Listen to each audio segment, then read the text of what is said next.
Special report में आज चर्चा होगी लोकसभा चुनाव को लेकर। टिकट कटने या फिर टिकटों में बदलाव से नाराज हुए नेताओं के रूठने और फिर उनको मनाने के दौर को लेकर। दरअसल आपको ये बताएं कि लोकसभा चुनाव में रूठे हुए नेताओं को मनाने की सियासत दल जुट गए हैं। अब बीजेपी के लिए कई लोकसभा सीटों पर अपनों से भी चुनौती मिल रही है, तो पार्टी को इन सीटों पर अंतर विरोधियों से पार पाना होगा। ये एक बड़ी चुनौती पार्टी के लिए होगी। बीजेपी ने बाकायदा इसे लेकर रूठों को मनाना शुरू कर दिया है। बीजेपी प्रदेश अध्यक्ष भूपेंद्र चौधरी ने खुद इसकी कमान संभाली हुई है, यानी पूरा मोर्चा संभाला हुआ है। सोमवार को उन्होंने बरेली में सबसे पहले नाराज चल रहे 8 बार के सांसद संतोष गंगवार से बात की, उन्हें पीएम मोदी से भी मिलवाया। इससे पहले नाराज गंगवार समर्थकों ने भूपेंद्र चौधरी के सामने ही नारेबाजी भी की थी। अब संतोष गंगवार मान चुके हैं। वहीं घोसी की बात करें तो घोसी में बीजेपी कार्यकर्ता सुभाष प्रत्याशी अरविंद राजभर से नाराज चल रहे थे। डिप्टी सीएम ब्रजेश पाठक ने अरविंद राजभर से माफी मंगवा कर दरअसल बात मनवाई है और कार्यकर्ताओं को भी मना लिया है। वहीं कुछ दिन पहले ही केंद्रीय राज्य मंत्री संजीव बालियान के काफिले पर मुजफ्फरनगर के मड़करीपुरम में दरअसल बीते दिनों हुए पथराव ने पार्टी की अंतर्कलह को भी उजागर किया। पार्टी के कुछ इलाकाई नेता अंतरखाने बालियान का विरोध भी कर रहे थे। दरअसल आपको बताएं कि खुद बीजेपी के अंदर ये चर्चाएं हैं, अंदरखाने ये चर्चाएं हैं। ये हमला पार्टी के ही असरदार नेताओं की शह पर हुआ था। वहीं दूसरी तरफ समाजवादी पार्टी की बात कर ले तो समाजवादी पार्टी में भी नाराज नेताओं को मनाया जा रहा है। मेरठ से सरदाना से विधायक अतुल प्रधान को पहले समाजवादी पार्टी ने प्रत्याशी बनाया, फिर उनका टिकट काटा, इससे वो नाराज हो गए। हालांकि बाद में खुद समाजवादी पार्टी के अध्यक्ष अखिलेश यादव ने उन्हें मनाया तो वो मान भी गए। सपा के वरिष्ठ नेता आजम खान की बात कर लें तो आजम खान को मनाने के लिए अखिलेश यादव जेल में भी उनसे मिलने के लिए पहुंच गए। वहीं समाजवादी पार्टी में नाराज नेताओं को मनाने की जिम्मेदारी सपा महासचिव शिवपाल सिंह यादव को भी दे दी गई है। वो भी कार्यकर्ताओं से बात कर रहे हैं, लगातार उनको मनाने की कोशिश कर रहे हैं। तो कुल मिलाकर लोकसभा चुनाव को लेकर रूठे को मनाना बीजेपी समाजवादी पार्टी के साथ साथ सभी दलों के लिए एक बहुत बड़ी चुनौती है, एक बड़ा चैलेंज है। इन्हें तमाम पहलुओं को लेकर हम आज की बड़ी चर्चा करने जा रहे हैं एक खास पैनल के साथ, लेकिन उससे पहले आप ये रिपोर्ट देख लीजिए। लोकसभा के चुनाव के लिए रूठे हुए नेताओं को मनाने के लिए सियासी दल जुट गए हैं। भारतीय जनता पार्टी को खुद लोकसभा सीटों पर अपनों से ही चुनौती मिल रही है। ऐसे में भारतीय जनता पार्टी के प्रदेश अध्यक्ष भूपेंद्र चौधरी ने इसकी कमान संभाली है और भूपेंद्र सिंह चौधरी ने सोमवार को बरेली से 8 बार सांसद रहे संतोष गंगवार से बात की और उनकी मुलाकात प्रधानमंत्री नरेंद्र मोदी से करवाई है। आपको बताते चले कि जिस तरीके से सोमवार को ये मुलाकात हुई है और इससे पहले नाराज गंगवार समर्थकों ने भूपेंद्र चौधरी के सामने ही नारेबाजी की थी। अब संतोष गंगवार फिलहाल मान गए हैं। वहीं घोसी में बीजेपी कार्यकर्ता सुभाषपा प्रत्याशी अरविंद राजभर से नाराज चल रहे थे। डिप्टी सीएम ब्रजेश पाठक ने अरविंद से माफी मंगवाकर बात बनाई और कार्यकर्ताओं को भी मनाया। वहीं कुछ दिन पहले ही केंद्रीय राज्य मंत्री संजीव बालियान के काफिले पर मुजफ्फरनगर के खतौली क्षेत्र में मटकरीमपुर गांव में बीते दिनों हुए पथराव ने पार्टी की अंतर्कलह को उजागर कर दिया और पार्टी में कुछ नेता ऐसे हैं जिनके अंतर खाने बालियान का विरोध कर रहे हैं। साथ ही खुद भारतीय जनता पार्टी के भीतर चर्चा है कि ये हमला पार्टी के ही असरदार नेताओं की शाह पर हुआ था और बालियान मुजफ्फरनगर सीट से लगातार तीसरी बार लोकसभा जाने के लिए जोर आजमाइश कर रहे हैं। उन्हें ये कहने पर मजबूर होना पड़ा कि ये घटना उनके विरुद्ध साजिश है। अब बीजेपी नेता वहां भी मैनेजमेंट में लगे हुए हैं। दूसरी तरफ समाजवादी पार्टी की बात किया जाए तो वहां पर भी नाराज नेताओं को मनाया जा रहा है। मेरठ में सरदना से विधायक अतुल प्रधान को भी सपा ने प्रत्याशी बनाया था, फिर उनका टिकट काट दिया। इससे वे नाराज हो गए थे। हालांकि बाद में खुद सपा अध्यक्ष की अगर मैं बात करूं अखिलेश यादव, तो वो उन्हें मनाने गए थे और वो मान भी गए थे। अखिलेश सपा के वरिष्ठ नेता आजम खान को मनाने जेल भी गए थे। समाजवादी पार्टी में नाराज नेताओं को मनाने की जिम्मेदारी सपा महासचिव शिवपाल यादव को दी गई थी, वे भी कार्यकर्ताओं से बात कर रहे हैं। तो फिलहाल जिस तरीके से लोकसभा चुनाव नज़दीक आ रहे हैं, ऐसे में जहां एक तरफ भारतीय जनता पार्टी की बात की जाए या अन्य दलों की बात की जाए तो वो लगातार जनसभाएं कर रहे हैं। ऐसे में कई नेता हैं जो रूठे हैं और फिलहाल उनको मनाने के लिए सभी सियासी दल अब जुट गए हैं। लखनऊ से वीडियो जर्नलिस्ट दीपक के साथ मैं निकिता सरीन, इंडिया।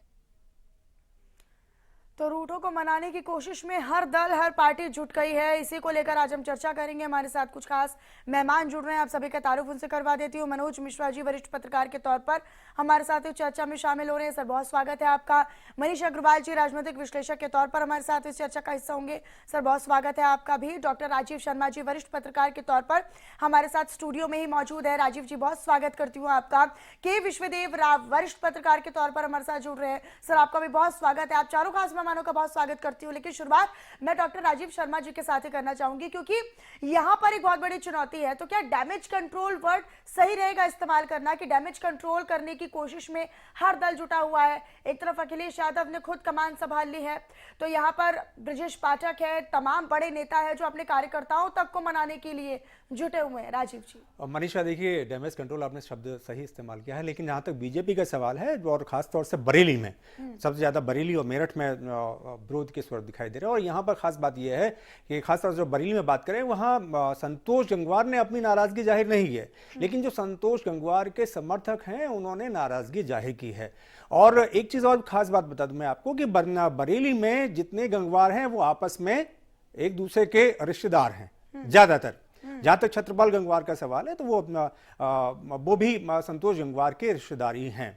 एक्चुअली वहां यह है कि एक तरफ रश्मि पटेल थी, दूसरी तरफ उमेश गौतम थे और भी कुछ लोग थे जो बीजेपी से टिकट चाहते थे, लेकिन जो प्रोमिनेंट कंटेंडर थे उनमें से एक उमेश गौतम और रश्मि पटेल। रश्मि पटेल पूर्व मेयर सुभाष पटेल की पुत्र वधू हैं और वो वहां की जो है वो इस समय जिला पंचायत अध्यक्ष भी हैं। तो बहुत सारे लोगों का था कि अगर संतोष गंगवार को नहीं मिलता है तो फिर सुभाष पटेल की पुत्रवधू को, यानी जो वहां की जिला पंचायत अध्यक्ष हैं, उनको टिकट मिलना चाहिए। इसके अलावा उमेश गौतम की भी बहुत ज्यादा कोशिश कर रहे थे कि उन्हें भी टिकट मिल जाए, क्योंकि वो वहां के सिटिंग मेयर हैं।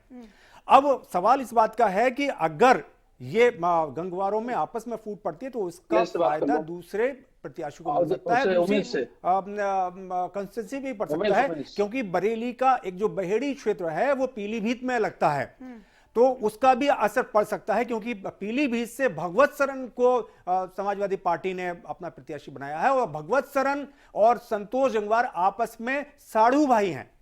तो ये जो बरेली के जो गंगवारों की जो कहानी है बहुत रुचिकर कहानी है। हालांकि संतोष गंगवार सारे कार्यक्रमों में शामिल होते रहे हैं। अभी योगी आदित्यनाथ बरेली गए थे तो वो उनके साथ में थे। अब पीलीभीत में मोदी जी गए, उनके साथ में वो वहां मंच पर रहे, पूरा मंच शेयर किया है। और जो बीजेपी के जो शीर्ष नेतृत्व है वो लगातार कोशिश कर रहा है कि संतोष गंगवार को भी ऐसा ना लगे कि अगर उन्हें उनका टिकट काट दिया गया है तो पार्टी ने उन्हें दरकिनार कर दिया गया है। ऐसा नहीं, उन्हें भी भरोसा दिया गया है कि आपका सम्मान बरकरार रहेगा, पार्टी में भी रहेगा, और हो सकता है आगे भी उन्हें कुछ भरोसा दिया गया हो। तो संतोष गंगवार की नाराजगी नहीं है, संतोष गंगवार की नाराजगी नहीं, हाँ उनके कुछ समर्थक हैं, उन्होंने अपनी नाराजगी जाहिर की है। और मनीषा, जब टिकट वितरण होता है और जब किसी नेता को टिकट नहीं मिलता है, जो प्रत्याशी तो अगर उसको टिकट नहीं मिलता है तो उसके समर्थकों में थोड़ी बहुत नाराजगी होती है, और यह हमेशा होता है। लेकिन बीजेपी में ऐसा होता रहा है कि नाराजगी हुई भी है और बाद में फिर सब ठीक हो जाता है। विरोध हुआ है सर, भूपेंद्र चौधरी का भी हमने देखा है कि कई जगहों पर तस्वीरों में भी हम दिखा रहे हैं लगातार, ये देखिए घेराव होता हुआ, तो कहीं ना कहीं नाराजगी है, जिसको लेकर एक बहुत बड़ी चुनौती पार्टी को समझना चाहिए और उसको लेकर समझ भी रहे हैं। और यही वजह है कि तमाम समर्थकों को, कार्यकर्ताओं को हर स्तर पर मनाने की कोशिश अब पार्टी और दल करना शुरू हो चुके हैं। मनीष अग्रवाल जी का मैं रुख करना चाहूंगी। मनीष जी, क्योंकि जैसे कि अभी राजीव जी ने जिक्र भी किया कि अगर एक नेता, एक सांसद अगर नाराज होता है, सांसद भी चलिए नाराज ना हो, उसके समर्थक या फिर उनके करीबी अगर नाराज होते हैं तो वो लिहाजा घेराव करते हैं, और उसका असर न केवल उस मौजूदा लोकसभा क्षेत्र तक रह जाता है बल्कि आसपास तक भी उसका प्रभाव पड़ता है, उसका असर पड़ता है। तो उसका प्रभाव नेगेटिव तरीके से ना पड़े, उसको लेकर कहीं ना कहीं एक सी जोर आजमाइश हो रही है। मनोज जी साइलेंट कर लीजिए अपना माइक जरा। मनीष अग्रवाल जी, ठीक। आवाज मिल रही है आपको? जी मनीषा जी, आपकी आवाज आ रही है। मनीषा जी, ऐसी चीजें चुनाव में होती रहती हैं और पार्टी को ये मालूम होता है कि हम टिकटों में क्या डिस्ट्रीब्यूशन में चेंज करने जा रहे हैं, तो ऐसी चीजें होंगी। जैसे अभी आप बता रही थी कि भूपेन्द्र चौधरी जी, ब्रजेश पाठक जी अरुण राजभर के लिए गए, कार्यकर्ताओं को मिले, बताया, समझाया, ठीक है। लेकिन मुझे लगता है राष्ट्रीय पार्टी में कार्यकर्ताओं को, नेताओं को, सबको ये सम्मान करना चाहिए, जनादेश का सम्मान करना चाहिए कि पार्टी की विचारधारा क्या कह रही है, किस तरफ जाना चाहते हैं। अगर पार्टी नेतृत्व में कुछ टिकट में परिवर्तन करा है तो पार्टी ने उन लोगों को पहले भी मौका दिया है, और इलेक्शन के बाद भी बहुत सी ऐसी चीजें होती है जिसमें जरूरत पड़ती है। जैसा कि अभी कह रहे थे राव साहब, संतोष गंगवार जी के लिए, वरुण गांधी जी के लिए पार्टी में जरूर कुछ बेहतर सोचा होगा। आप देखिए मध्य प्रदेश में जब उन्होंने मुख्यमंत्री चेंज करा तो उन्होंने शिवराज जी के लिए कुछ बेहतर सोचा होगा, तभी उन्हें इस बार लोकसभा लड़ाया जा रहा है और दिल्ली लाया जा रहा है। तो संगठन में ऐसी चीजें होती रहती है, लेकिन इन चीजों में मुझे लगता है बीजेपी का नेतृत्व थोड़ा ज्यादा अच्छा है। वो लोगों को कन्विंस करने में थोड़ा जल्दी मान जाते हैं, और मुझे लगता है समाजवादी पार्टी में ये मुश्किल हो रही है इस समय, क्योंकि बार बार टिकट कटना और हर दूसरे दिन टिकट बदलना ये एक समस्या का कारण है। अभी भी सुनाई पड़ रहा है कि कुछ टिकट ऐसे हैं समाजवादी पार्टी जिन्हें बदलेगी, जिसमें एक लखनऊ के टिकट का भी नाम चल रहा है। तो अगर आप बिल्कुल ऐन मौके पे आके टिकट बदलते हैं तो कार्यकर्ताओं तक वो एक नेगेटिव मैसेज जाता है। लेकिन पार्टियों को, कार्यकर्ताओं को, नेताओं को इन चीजों के लिए तैयार रहना चाहिए, क्योंकि उन्हें पहले से पता होता है कि पार्टी ऐसा कोई बदलाव करने जा रही है। अनुशासन ही पार्टी है, और पार्टी में जो अनुशासित रहते हैं वो कार्यकर्ता बहुत आगे तक जाते हैं। तो लिहाजा पार्टी के साथ साथ नेताओं को भी तैयार होना चाहिए, उनके समर्थक और कार्यकर्ताओं को भी तैयार होना चाहिए। के विश्वदेव राव जी, आपकी क्या राय है और किस तरीके से इसे देखेंगे? क्योंकि एसटी हसन नाराज हुए, आजम खान नाराज हुए, उन्हें मनाने के लिए बाकायदा अखिलेश यादव पहुंच गए, उनके घर पर जेल में आजम खान से मुलाकात हुई है, तो लिहाजा उनका एक अच्छा वोट बैंक भी रहा है। क्योंकि जब हम आजम खान की सीट की बात करते हैं, रामपुर जैसी सीट की बात करते हैं, तो समाजवादी पार्टी का गढ़ रहा है। लिहाजा एक नेता नाराज नहीं बल्कि एक पूरा वोट बैंक नाराज ना हो, इसको लेकर खासतौर पर चिंता बढ़ जाती है पार्टी की। मनीषा देखिए, आपका शब्द जो आपने चुना है बहुत सटीक है, रूठना। रूठना भाई, जिसके साथ होते हैं उसी वही तो रूठता है, उसी को प्यार से मनाया जाता है। अब कुछ लोग ऐसे हैं जिनको विच्छेदन हो जाता है, जिनसे अलगाव हो जाता है, तो उनकी बात ही अलग कर दीजिए। संतोष गंगवार की बात आप कर रही है। संतोष गंगवार से कल दो चीजें बहुत प्रमुख हुई मंच पे पीलीभीत के। पहली चीज हुई संतोष गंगवार का बैठना, भूपेन्द्र चौधरी को उनको कुर्सी देना।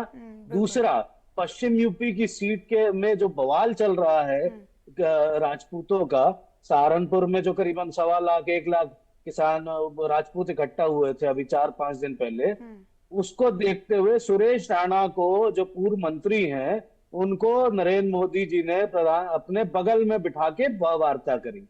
ये बहुत प्रमुख बात है, इसको कई लोगों ने देखा नहीं। हम पत्रकारों को की आदत है, हम लोग बॉडी लैंग्वेज और को ध्यान रखते हैं। तो यहाँ पर ये दो घटनाएं बहुत प्रमुख हो जाती हैं भाजपा के नजरिए से। यहाँ पर पश्चिम यूपी की शुरुआती जो सीटें हैं, वहां पर भाजपा के सामने अंतरकला, संजीव बालियान, संगीत सोम, सुरेश राणा और चंद्रमोहन, ये तीन, संजीव बालियान वर्सेस ये 3 लोग हैं। यहाँ संजीव, इन लोगों का आरोप है कि इनकी संजीव बालियान की वजह से हम हार गए थे, हमारा मंत्री पद कट गया और वगैरह वगैरह। इसके अलावा वहां पर जो राजपूतों का जो इकट्ठा होना हुआ है, वो गुजरात के जो काबीना मंत्री हैं केंद्र के, रूपाला जी की वजह से, उस वजह से भाजपा को पश्चिम यूपी में काफी विरोध देखना पड़ रहा है। इसके अलावा अगर आप पश्चिम यूपी में समाजवादी पार्टी की बात करें, समाजवादी पार्टी में तो टिकट बंटवारे, जैसे मनीष भाई ने बहुत सही बात बोली कि वहां पर टिकट बांटने और बदलने का यही सिलसिला जारी है। ये जब खत्म होगा, मुझे लगता है अगले 2-3 दिन में खत्म हो जाना चाहिए 19 तारीख की इलेक्शन के लिए, तो 19 तारीख का इलेक्शन तो पे ही ध्यान देंगे फिर ये, तो उसी के बाद तय कर पाएंगे कि वहां समाजवादी पार्टी और कांग्रेस या इंडी गठबंधन वो कैसे लड़ेगा। एक बात इसमें मनीषा बहुत प्रमुख है कि बसपा के जो कैंडिडेट हैं बसपा ने उस पश्चिम यूपी की पूरी सीटों पे बहुत चुन चुन के कैंडिडेट दिए हैं। कई सीटों पे बीजेपी के कैंडिडेट को बहुत अच्छा टकराव मिल रहा है बसपा से, इंडी गठबंधन से नहीं। और कई बिल्कुल। जगह पे और गौतम बुद्ध नगर की भी बसपा बात करते हैं तो गौतम बुद्ध नगर में महेश शर्मा को उनको एक बड़ा कंपटीशन देते हुए वहां पर राजेंद्र सोलंकी भी नजर आ रहे हैं। तो बेहतर पॉइंट आपने गिनवाया है।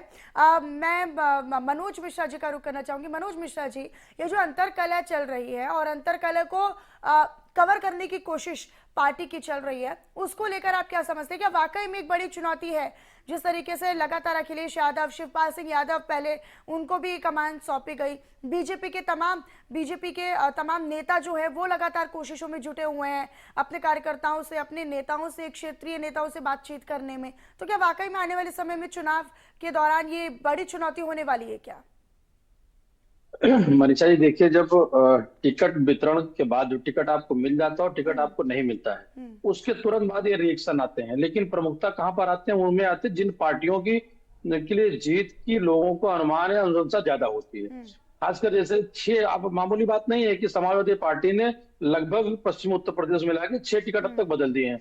अभी विजय राव जी कह रहे थे, मूलतः सारे बिंदुओं को बात एक बात समझने की है कि रामपुर हो, मुरादाबाद हो, या हम गाजियाबाद की बात कर लें, या हम बलियान की चर्चा बात करें, लेकिन ये दोनों टीमें पैरेलल काम करती हैं। उनको वो संगठन को और ऊपरी नेतृत्व को पता होता है कि अगर टिकट कटेगा तो हमको क्या रिएक्शन देखना होगा। लेकिन चूंकि समय है, अभी पहले चरण की वोटिंग होने वाली 19 अप्रैल को, आज हम लोग 10 तारीख 11 तारीख की चर्चा कर रहे हैं। भारतीय जनता पार्टी ये चीजें देखने को कम मिलती हैं। जैसे पूर्व के हमारे मित्र ने एक बात कही कि वहां पर लोगों में टिकट कट गया तो फिर वो ऐसे रिएक्शन नहीं दिखाते जैसे सपा, बसपा या बाकी पार्टियों को लोग दिखाते। भारतीय जनता पार्टी बार बार बलियान का या गंगवार का या बरेली, पीलीभीत, इन सब का नाम आ रहा है। बहुत स्वाभाविक सी बात होती है कि जिसको टिकट मिलता है उसके पीछे हजारों कार्यकर्ता या उसके सैकड़ों समर्थक होते हैं, जो उनको ये लगता है साहब अब हम क्या करें। लेकिन पुनः भारतीय जनता पार्टी के प्रदेश अध्यक्ष हों भाजपा में या सपा में, डैमेज कंट्रोल को लेकर के अखिलेश यादव जिस तरीके से लगाया, शिवपाल ने अखिलेश को लगाया है, मुझे लगता है आने तक स्थितियां ठीक हो। और बाद में कंपनसेशन, बीच में जिक्र भी आया था कि साहब बड़े नेताओं के पिछले 5 राज्यों में भाजपा ने टिकट काटे, लेकिन बाद में उनको भविष्य दिखा। ठीक है, यानी कि मनाया भी जा रहा है, लेकिन साथ ही साथ कहीं ना कहीं समझाइश भी की जा रही है कि आपको अगर टिकट नहीं मिला तो हम आपका सम्मान जरूर करेंगे, जिम्मेदारी जरूर देंगे। आप सभी खास मेहमान हमारे साथ बने रहिएगा। सीधे दर्शकों को लिए चलते हैं जहां पर समाजवादी पार्टी की प्रेस कॉन्फ्रेंस चल रही है। अखिलेश यादव पार्टी का घोषणा पत्र जारी कर रहे हैं, सीधी तस्वीरें मिल रही हैं। ये जनता का मांग पत्र है। हमने जनता जो मांग रही है वो हम अब इसमें शामिल कर रहे हैं।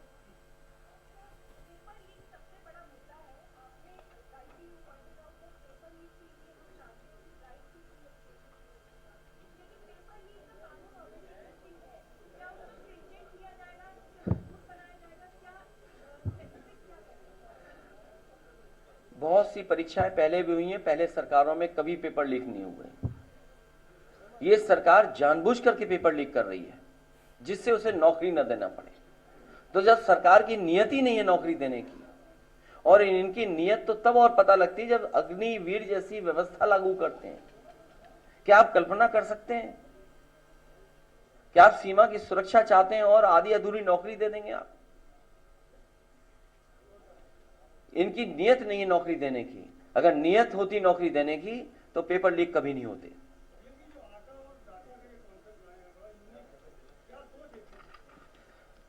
इधर मैंने देखा कि दुनिया के बहुत बड़े इस क्षेत्र के बिल गेट्स आए थे, उन्होंने डिजिटल डिवाइड की बात की थी, और आज हर एक के हाथ में मोबाइल है और इंटरनेट है। तो आज हर चीज उस प्लेटफॉर्म पे अवेलेबल है, खाने से लेकर के जानकारी और सरकारी सुविधाएं। और याद हो समाजवादी पार्टी ने उस समय इस बात को कहा था कि ये केवल लैपटॉप नहीं है, ये हमारे जो पढ़े लिखे बच्चे उनको आगे बढ़ने के लिए हम लोग दे रहे हैं लैपटॉप, और शिक्षा में बराबरी के लिए कर रहे हैं। और अभी सुनने में आया है कि अमेरिका के कई स्टेट्स हैं जहां फ्री लैपटॉप बांटा जा रहा है, वो वहां पर भी अपने बच्चों के बीच में जो डिजिटल डिवाइड है उसको खत्म करना चाहते हैं। तो समाजवादी पार्टी का तो देखिए, लोकसभा चुनाव के लिए विजन डॉक्यूमेंट जारी हो चुका है। अखिलेश यादव को आप सुन रहे थे, किसानों को लेकर उन्होंने कहा कि किसानों के लिए हम एमएसपी लागू करेंगे। साथ ही साथ उन्होंने कहा कि 2025 तक हम जातीय जनगणना पूरी करवाएंगे। तो इन तमाम वादों के साथ समाजवादी पार्टी का एक घोषणा पत्र जारी करते हुए अखिलेश यादव नजर आए। एक बार फिर से चर्चा का हम रुख कर लेंगे। हमारे तमाम खास मेहमान लगातार हमारे साथ जुड़े हुए हैं। मनोज मिश्रा जी, अपनी बात आप कंप्लीट कीजिएगा, उसके बाद मैं बाकी मेहमानों पर जाऊंगी। मनीषा जी, मैं ये कह रहा था कि सभी लोकसभा क्षेत्रों में कम से कम 5 या मैक्सिमम 2 प्रत्याशी ऐसे होते हैं टिकट मिलने से पहले जो बिल्कुल मिलने की रेस में होते हैं। जब किसी का टिकट कटता है तो बड़ा स्वाभाविक सा है मामला कि उसको नाराजगी होगी, लेकिन शीर्ष नेतृत्व इसको ठीक करने में लगता है। और अंततः भारतीय जनता पार्टी के अंदर एक बहुत खास बात है कि वो समय से पहले चीजों को प्रबंधन कर लेती है। इसके प्रत्याशी किसी दूसरी पार्टी में नहीं जाया करते। लेकिन अन्य पार्टियों की स्थितियां क्या है, खासकर मैं उत्तर प्रदेश समाजवादी पार्टी की चर्चा ना करूं तो बात अधूरी रह जाएगी। जनदी पार्टी या नंबर 2 की पार्टी उत्तर प्रदेश में विधानसभा से लेकर लोकसभा में हमेशा सपा ही रही है। अब सपा में रामपुर की नाराजगी आजम खान कोई पहली बार नहीं है। मुझे लगता है विष्णुदेव जी या बाकी सब लोगों ने कम से कम 25 वर्षों से इस बात को देखा होगा और अपने मन मुताबिक। अब देखिए, मौजूदा टीएसएन जी का टिकट कटना, फिर वीरा को टिकट देना, फिर उनका काट के, तो जब ये चीजें होती हैं तो असमंजस की स्थिति कार्यकर्ताओं से ज्यादा वहां के समर्थकों या ये कहिए वोटरों में पड़ती है। आप टिकट नहीं फाइनल कर पाती तो प्रत्याशी जीतेगा कैसे? बिल्कुल, प्रत्याशी जीतेगा कैसे? और ऐसे में दूसरे दलों के लिए और आसान हो जाता है कि नाराज नेता को अपने पाले में लिया जाए। तो एक बड़ी चुनौती हम दे सकते हैं। राजीव जी का मैं एक बार फिर से रुक करना चाहूंगी। राजीव जी, ये एक बड़ी चुनौती भी हो जाती है कि कहीं अगर नाराज विधायक या फिर नाराज सांसद जो है वो अगर निर्दलीय चुनाव लड़ने लगे, खासतौर पर ऐसे संतोष गंगवार जैसे जब सांसद अगर नाराज होते हैं, विधायक अगर नाराज होते हैं, तो ऐसे में एक बहुत बड़ी चुनौती पार्टी के लिए हो जाती है, क्योंकि उनका एक रसूख है, उनका एक प्रभाव है अपने क्षेत्र में। तो ऐसे में एक बहुत बड़ी चुनौती यहाँ पर पार्टी के लिए हो जाती है कि अगर वो निर्दलीय भी लड़ते हैं तो फिर वो एक बहुत बड़ी चुनौती हो जाती है। मैं चाहती आप इस पर कमेंट करते, लेकिन मेरे पास समय का अभाव है सर, इसलिए मैं आपका जवाब नहीं ले पाऊंगी। बहुत शुक्रिया आप सभी खास मेहमानों का हमारे साथ इस चर्चा में जुड़ने के लिए। और एक बड़ी चुनौती यही है कि किस तरीके से रूटों को मनाया जाए। इसी बीच एक बड़ी जानकारी अपने दर्शकों तक साझा करते चले तो इस वक्त एक बड़ी खबर मिल रही है। लोकसभा चुनाव को लेकर बीजेपी की 10वीं लिस्ट जारी हो चुकी है। बड़ी जानकारी अपने दर्शकों तक साझा करें तो मैनपुरी से देखिए, जयवीर सिंह ठाकुर उम्मीदवार बनाए गए हैं। कौशाम्बी से, चूंकि ऐसी रिजर्व्ड आरक्षित सीट है, और कौशाम्बी से श्री विनोद सोनकर जी को उम्मीदवार बनाया गया है। देखिए, इलाहाबाद से नीरज त्रिपाठी का नाम सामने आया उम्मीदवारी के तौर पर। बलिया से जिक्र करें तो नीरज शेखर का नाम सामने आया है। मछली शहर से बीपी सरोज का नाम सामने आया है। तो देखिए, सिलसिलेवार तरीके से आपको बता रहे, लोकसभा चुनाव को लेकर बीजेपी की 10वीं लिस्ट जारी हो चुकी है। एक एक नाम हम आपको बता भी रहे। गाजीपुर से पारस नाथ राय को उम्मीदवार बनाया गया है। तो ये तमाम वो नाम है। उत्तर प्रदेश से मैनपुरी, कौशाम्बी, फूलपुर से जिक्र करें तो प्रवीण पटेल को उम्मीदवार बनाया गया है। तो लोकसभा चुनाव को लेकर बीजेपी ने अपने 10वीं लिस्ट भी जारी कर दी है, जिसमें उत्तर प्रदेश से मैनपुरी से जयवीर सिंह ठाकुर को उम्मीदवार बनाया गया है।